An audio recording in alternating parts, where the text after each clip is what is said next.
flag of the United States of America and to the republic for which it stands, one nation, under God, indivisible, with liberty and justice for all. I was trucking up the highway, minding my own lane, with some dude in a Prius went and flipped me off.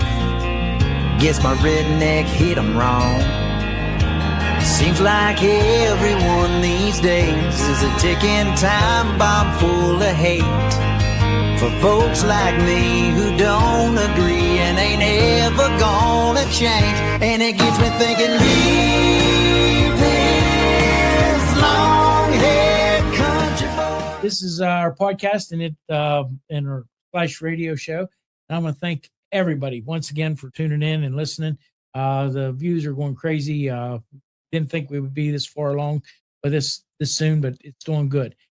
So let's get started. I come to tell you something today. True patriotism ain't a bumper sticker. It sure ain't a flag flapping in the breeze. While the heart behind it, it's cold. No, sir. True patriotism is earned by men and women who love this land enough to serve her with truth, courage, and humility. You see, too many folks shout out about freedom while they live like they're slaves to greed, pride, corruption. But the word of God says, "You shall know the truth shall set you free."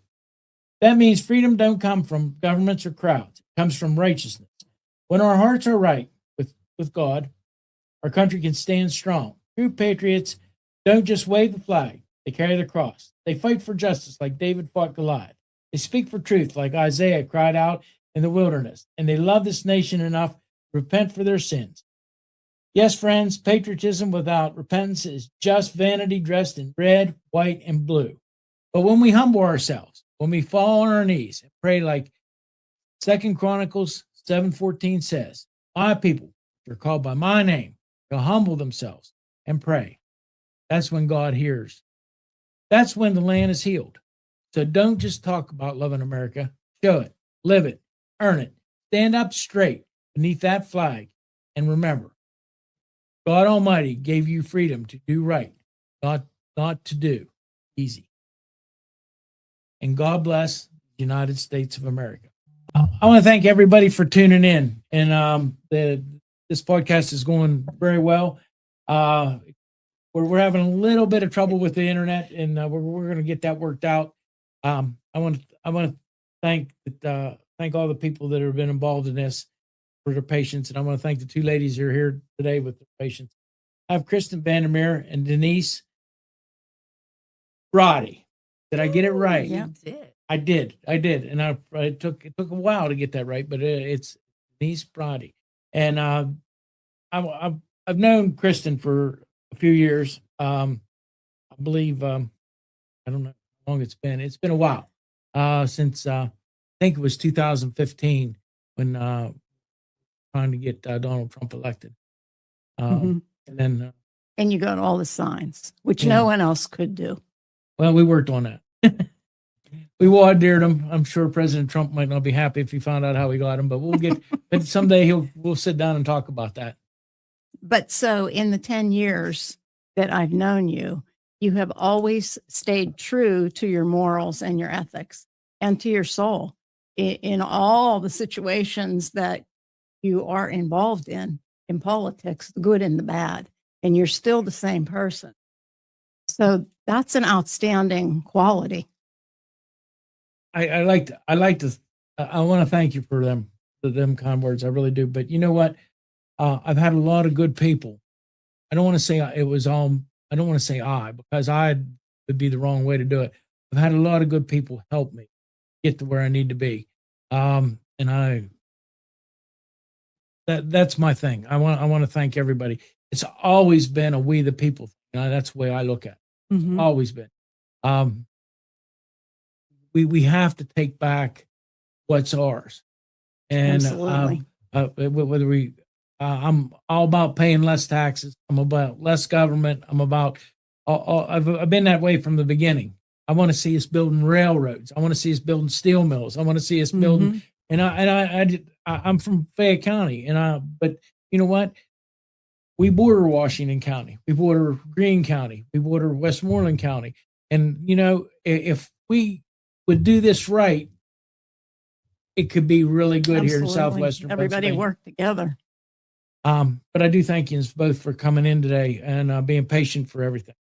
Let's go on. I know you're both running for state committee, and this is going to be a big deal because Denise ran last time, and she lost by a couple hundred votes. I did. Yeah, I had forgotten.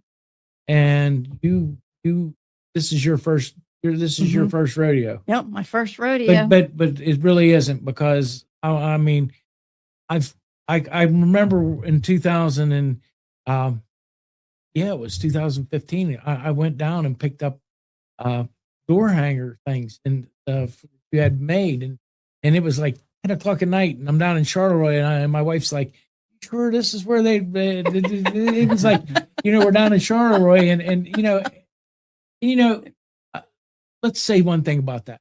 I remember when I was a kid going to Charleroi. Oh, yeah. And Charleroi was a beautiful city. It was awesome. I mean, restaurants open and you know, and I'm sure there was dark areas of Charlotte. Montgomery Wards was down there. There was the A&P was down there. You think about all that, but we were down in Charleroi, and I picked these up. We'll get back to that. And I said, her printers are running. She has these printers running, like, and there's paper spewing out of it. She's like the Benjamin Franklin for Washington County. And when I picked up the mail, she had all of them folded up and plastic bags and hangers. And I think I took 2,000 of them, and they were for I can't remember who for. So I think it was Larry. It might have been Larry ran in 19, though, I think. But anyways, and you go into her kitchen and which I've been told it doesn't cook things in the kitchen.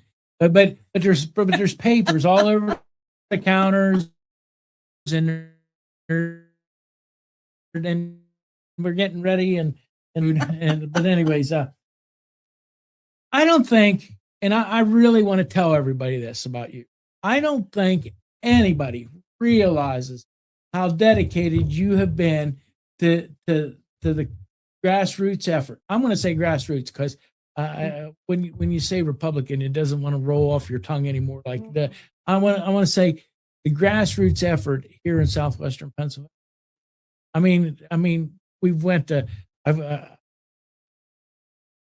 to dinners, we went to different things, and we've seen each other, and it's really good. It's a good thing that we have people like you that are willing to do this. And Denise has been I've got to meet her over the last couple of years, different things and different things going on. One of the things that I really want to tell everybody, I got to tell this story. So Kristen says we're having a meeting, and a Patriots meeting. Would you come? Yeah, I said I'll come. She said it's for the Washington County Patriots. So I get down to Washington, and there's a tavern down there. I forget the name of the tavern, but when I got there, I forget who was with me, but my wife went with me once, but it was the second time. Somebody said, "Where are we going?" I said, "I want to go upstairs to that tavern." And there's a hall up there, and you felt like you were going into the Green Dragon Tavern, and you know, like the Thomas Jefferson and Benjamin Franklin and all these, and Samuel Adams was sitting there, and they're talking about all these things, and she always had a good speaker, but it was a call to arms, really it was. I mean, and it was really good. It was really good, and I really appreciate being invited and being part of that. I really do. So anyways, let's get on. What's a state committee member do? Well, so a state committee member is selected from a county. It's elected from a county, and they represent their county at the state party level. So a state committee candidate is a candidate that is elected in anyone in the 67 counties. Any voter in the 67 counties can vote for that state committee or that state person. So an example of a state committee candidate would be Stacey Garrity. Anyone out of the 67 counties can vote for Stacey. Her lieutenant governor is Jason Ritchie. Another example of a statewide candidate was Maria Batista and Josh Prince. Anyone out of the 67 counties could vote for them. So there are 4 state committee meetings per year. The current chair of the state GOP is Greg Rothman. I believe Mr. Rothman is from Cumberland County. But he wants to hold the 4 state committee meetings throughout Pennsylvania. He wants to move those through the different counties. So in each of the 67 counties of Pennsylvania, there are X amount of state committee members elected. And that election or that number is then based on the number of Republican voters in that county.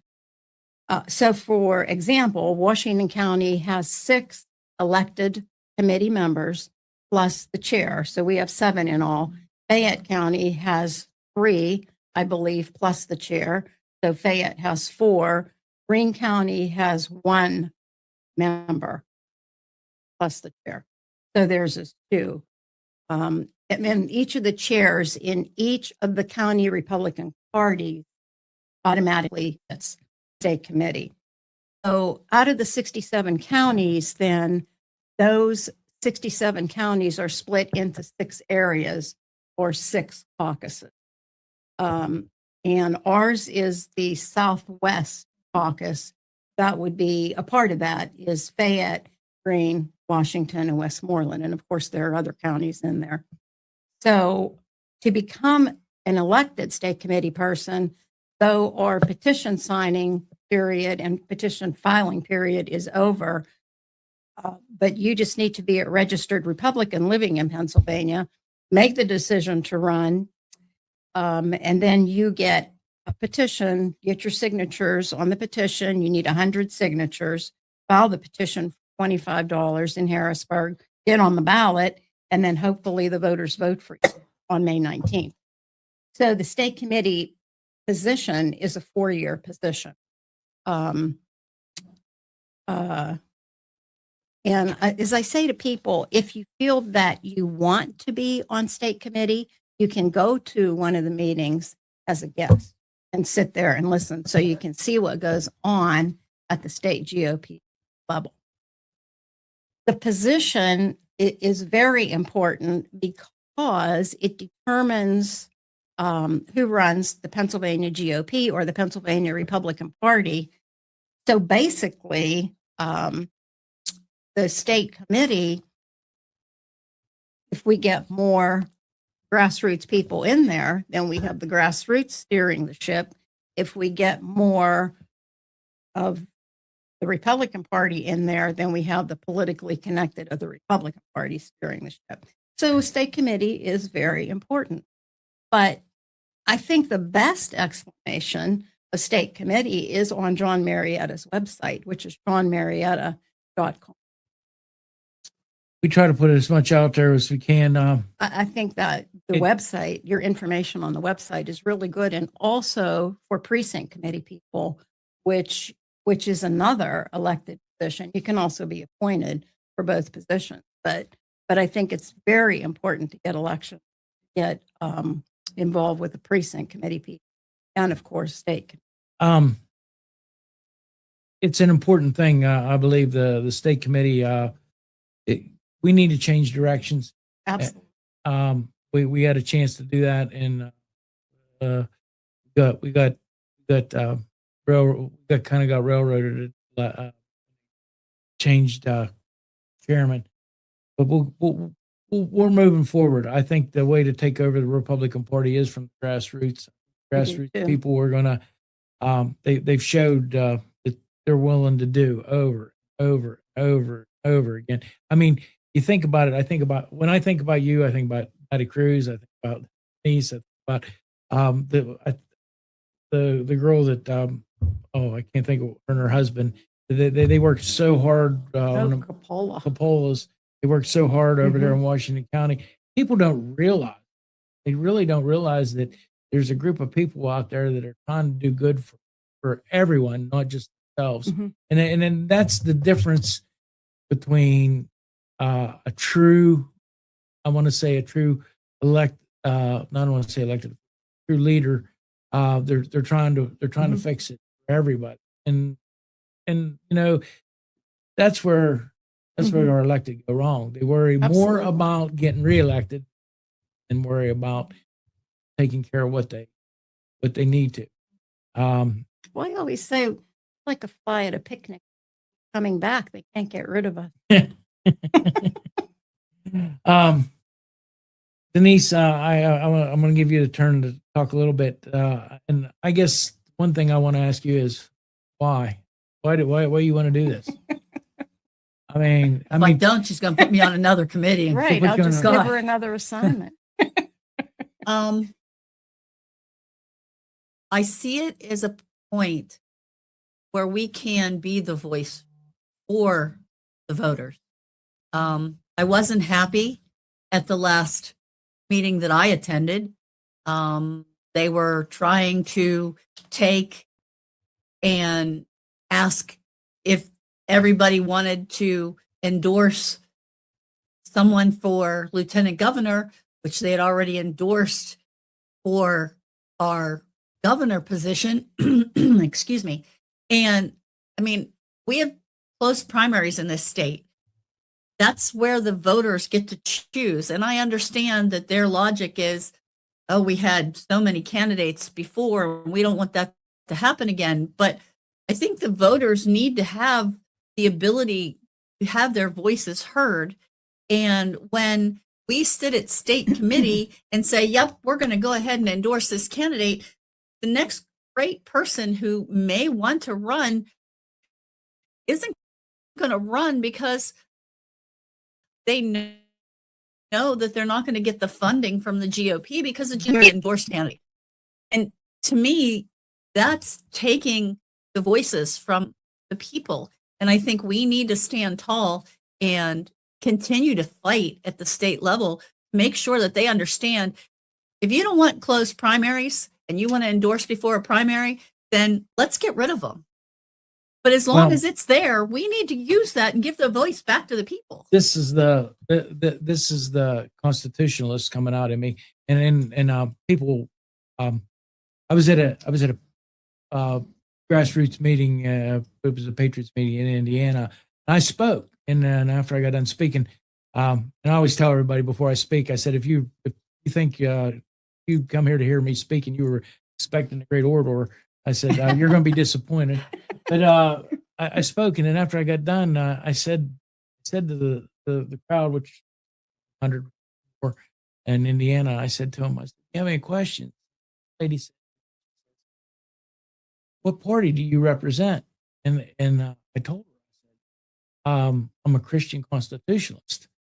She looked at me and said, just rocked back in a chair, and then she didn't know what to say. And then this other lady said, "What? He gets it.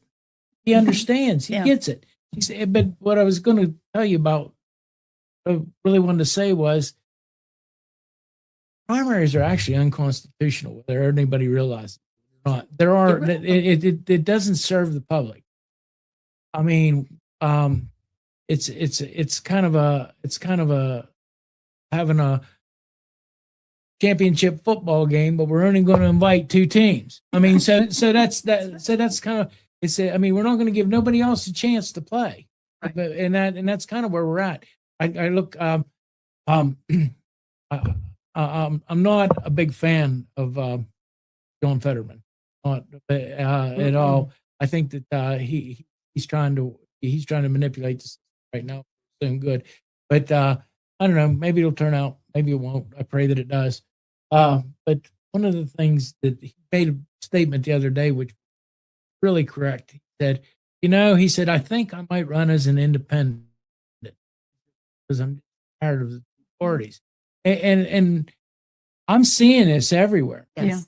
But we're getting away from the state committee because but I think that we need to, why we have good candidates out Right. there, but they don't want to spend a whole bunch of money just to beat a Republican candidate or a Democrat candidate, Right. depending on which side you are. And believe me, I think that there's lots and lots in our area, our southwestern corner of Pennsylvania. There's lots of good Kennedy Democrats. I mean, there is. Absolutely. I mean, they worked in the mills. And they get it. They understand. They worked in the coal mines, and that I think that's where we have to start thinking about all these things. And but anyway, we were getting off. Well, in weeds. the Republican Party too, this is into, but we're seeing a trend of less and less people coming out to vote Yes. now. But what is the of the Republican Party? I mean, what is the Well, you think about it. Let's roll this into now. You started something, so let's think about this. Your county commissioners, our county commissioners, Fayette County. There's no vision. There's no vision at all. not for the people? No, there's no vision. Think about it. I often go back to down at before you get to Charleroi. I can't think of the name of the town. Allenport. There's a mill down there that made rails. Why are we bringing rails in from China when, I mean, our commissioners from Fayette, Greene, and Washington ought to be doing something to help us out. They let U.S. Steel, this is my big thing, they let U.S. Steel go spend $12 billion in Arkansas. Well, I don't blame U.S. Steel. I mean, they got the governor in Arkansas supports industry. Our governor doesn't. He wants to close it down. He wants to, all we want to do is pretty soon, well, anything will be, we can't even make potato chips. They closed the potato chip factory down in Berlin, Pennsylvania. I mean, well, what are you going to come to Pennsylvania for? A picnic? Right. I mean, think about it. Yeah. I mean, we are the ones, we are southwestern Pennsylvania and in Bethlehem, Pennsylvania. They won World War II. We were the ones that made the steel. We mined the coal. We made the coke to make steel to win World War II. And I mean, there was other parts of the country. I mean, but think about it. We've lost that. We've lost that. Now we have gas and oil and we could be building again, but we're not. No, yeah, you're right. We're standing on Yes, still we're standing on 200 years of coal. we are. And some of the best coal out Some there. of the best coal in the country. And we're I'm getting goosebumps talking about it. We got more natural gas than they can produce anywhere in the world. Right here. And we're closing power plants down. We should be building power plants and running coal through them on the energy to everywhere else. They want to run a line through southern part of Fayette County because they're going to run power. Why? I can understand a little bit about running a line through our county to help produce electric for other places. If we were making a power here, but we're not. Right. We're not. It's coming clear from Illinois.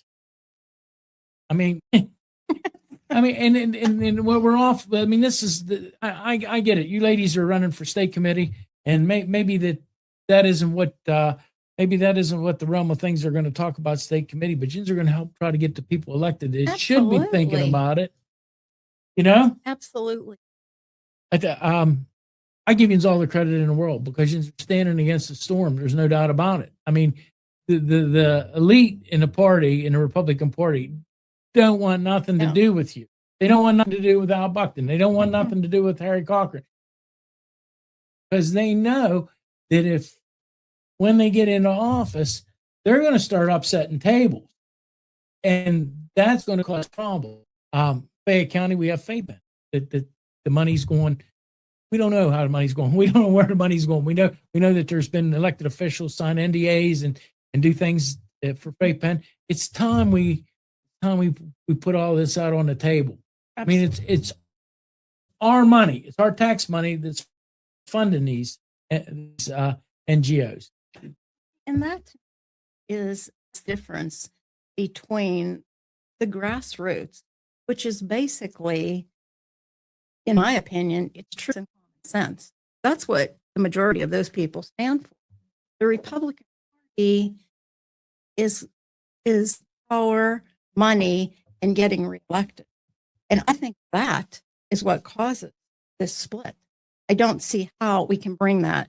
I really don't see how we can bring that together. We can put it in real simple terms, and we need people that are willing to go cut the Marlboro Rose down. I mean, and get rid of it. That's what we need. We got it because most people, I don't know if you know, Marlboro Rose is a farmer's nightmare. If it takes hold, then it takes care. It ruins your fences. It's just the thorns on it are backwards. It's a very happy rose bush. Yeah, and It's like then the only thing that I know that eats it is goats. I don't even the deer. The deer will tromp it down, but they'll eat the flowers off of it, I think. But the only thing that I know that'll eat it is goats.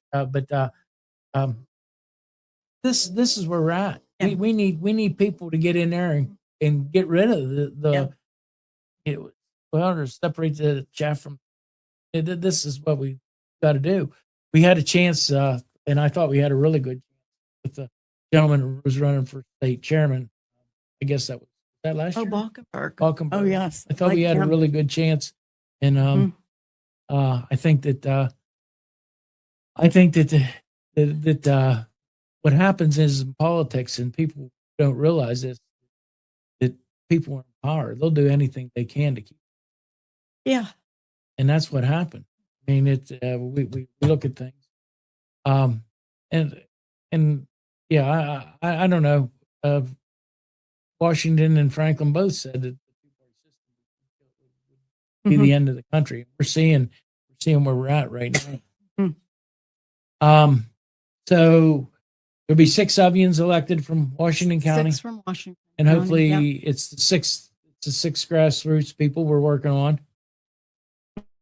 So we're going to order signs. We're going to go stand at the polls. Yep. We're gonna do all kinds to try to get elected. Whatever it takes. Well, I know in politics some of it is definitely negative, but personally, I think it's a great period of time. I see this grassroots movement growing. There are a lot more people coming to the meetings. We have younger people getting involved. In our Patriot group, we've held monthly meetings for 6 years. And at those monthly meetings, I always say we try to educate each other. People come in the door for the first meeting. Some know a lot about politics. Some don't know anything about politics. But it doesn't matter because we all work together and we have the common thread of the thought of we will make things better. But I just think this. Well, I mean, I know it's a fight, but so what? What isn't? It's a fight worth fighting. Well, here's the way I look at it. If we're not going to be able to do it in the time of Trump, we're not going to be able to do it. We have to get it done. That's exactly right. And I believe that the way we change the course of the country is with politics and golf. Mm-hmm. Absolutely. I mean, that's how I really believe we got to do things. Election is May the 19th, and we're gonna get out there and I know there's gonna be door hangers. I mean, this lady's like, I don't know if I said it or not, but this lady's like the Benjamin Franklin of Washington County. She has more printers and copiers and things. They're probably running right now while we're speaking. They're probably stacking papers up until they run out of paper. We've made a lot of, we have. but it was worth it. Every single one. And I've been trying to educate the public using town hall forums because, civics isn't taught in the class any longer. And it hasn't been taught for so long that, and I'm not saying that our voters aren't educated, but what I'm saying is our voters don't understand they missed that. And so they don't understand how important the primaries are, how important every single election, every single year, twice a year, and how important those races are. Yep. And they think that only the presidential is important, but I'm trying to educate them to understand that, there are people that get elected who play with your money. There are people who get elected who make decisions for the well-being of your children in schools.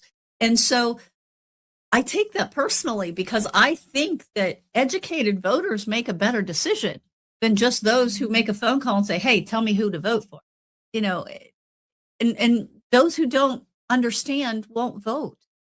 And, whether it's mail-in ballots, because I hate them, and I'll tell you that now. But right now, if that's the only way I can get somebody out to vote, then you know what? Then that's how they got to go. Well, I'm going to have the data for the mail-in ballots for Fayette County here in the next. I'm going to get the initial one. They had for Republican.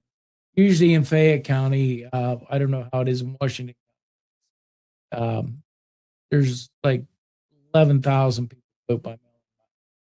About what we had last. But the big thing is there'll be probably like 7,500 to 8,000 people on the Democrat side by mail-in ballot, and the other 2,500, 3,000 will be Republicans that ask for it. We got to get them to fill them back out. So Right.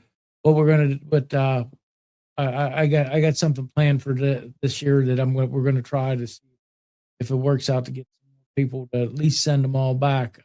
I want people to go vote in person. I So do definitely I. do. And one of the things I will tell you, if you have to vote with a mail-in ballot, please take it to the election bureau and hand it to them. Correct.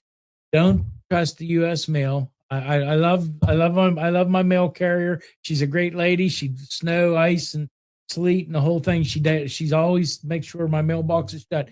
But we need to make sure that they get back to the election office and they can be accountable for this. Absolutely. I don't know. So your population is twice as big as what Fayette County's is. So I'm sure that there's 15 to 18,000 people to vote with mail-in ballots. We had 11 Democrats and less than 5,000 Republicans. Okay, so that's yeah. pretty close to guessing. I was Yeah. saying 18,000, but My thing is we have 3 weeks of in-person voting. So if you're not going to make it to the polls and you're that adamant you're not going to go on election day or whatever, you've got 3 weeks that you can go to the courthouse, fill out the paperwork, do your ballot right then and there, and it'll put it in a locked box and it doesn't get opened until election day when they count them. I mean, at this point, we're never going to get rid of mail-in ballots if we don't get the right people involved and elected. And we're not going to do it if you're not going to vote. If they're going to sit at home and they're not going to vote because they don't like mail-in ballots or they don't like in-person voting, and they're not going to come out on election day, we got to get them to vote somehow. So a vote any way you can is what I'm fighting for. I just want you to vote. That's my answer. so do we have any contact we can put out there for people? Contact. Yeah, for get a hold of you or Oh, for state committee? yeah. We have our Facebook page. I think we have a website Okay. now. WeThePeople.com. And that's about it. I think that's being worked on right now. Okay. WeThePeople.com is what you're going to do. Yeah. I really like that. I've done, when we started out, I've did We the People. We the People. I think that's important. Mhm. That's what we have to be. We can't, if we're about ourselves, we're doing it's Doing it for myself. I'm like, wrong business. I want the cruise. It sure isn't going to be going into politics. yeah. Well, yeah, I get it. You get the cruise at the end of your next. Yeah. Keep putting that carrot out there at the next committee, next committee. Well, we can all do the Gateway Clipper. Maybe we can. You know what? You're laughing about that, but maybe we get the Gateway Clipper That'd to be come great. to Brownsville, and we all get on it, and we have a dinner cruise up the. Yeah, that That's might a be good idea. Yeah, we could do that for a big fundraiser for We the People. There you go. That's Well, I'm not going to be in charge of that one, so you're on the committee.